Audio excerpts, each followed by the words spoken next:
So we've seen how we can set scenarios up and even make use of them to change values from one set of values to another.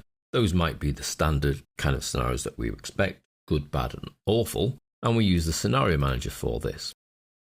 There is a drawback though. Whilst I have the scenario manager open, there isn't a problem. If I take awful bananas, double click, I know it places awful bananas values into the sheet. If I take awful apples, double click, I know it then places awful apple values into the sheet. However, with the scenario manager closed, I don't really know whether these apple values are good, bad, or indifferent because there's no marking at all on the sheet.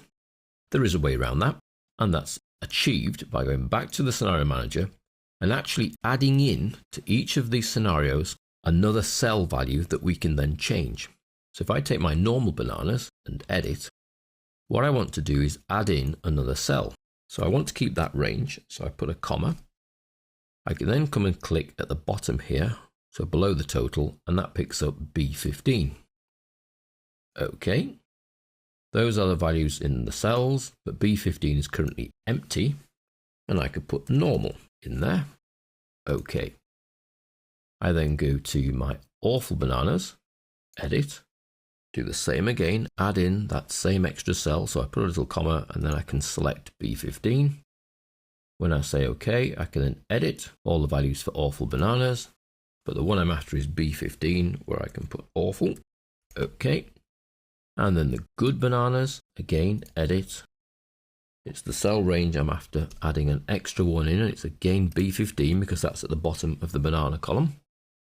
OK, and then right at the end, I've got an empty cell, which can then become good. Now, what the advantage of doing this is now when I go to normal bananas and do show, it places the value that is in that cell, B15, into B15, so it now says normal. And when I do awful bananas, it puts all the values in, but then it puts the text value awful into B15. And the same for the good bananas. It puts good into the good bananas. What this then allows is when the scenario manager is closed, I know which set of values I'm looking at because there's a label on the sheet.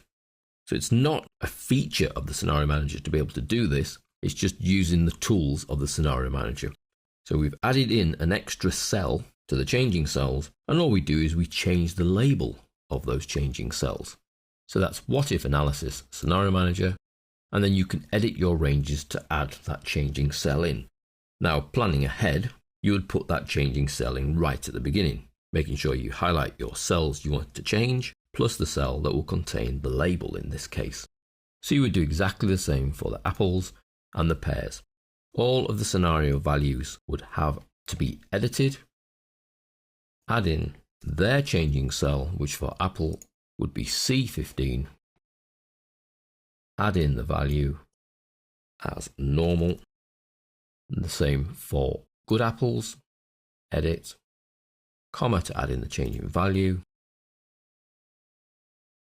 scroll down to the empty cell and put good,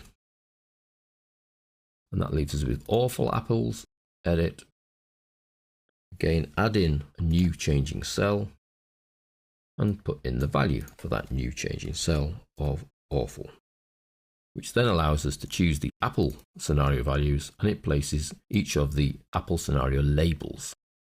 That way, with the scenario manager closed, we know which set of values we are dealing with. So that's more of a tip to using the scenario manager than a physical capability and feature of it.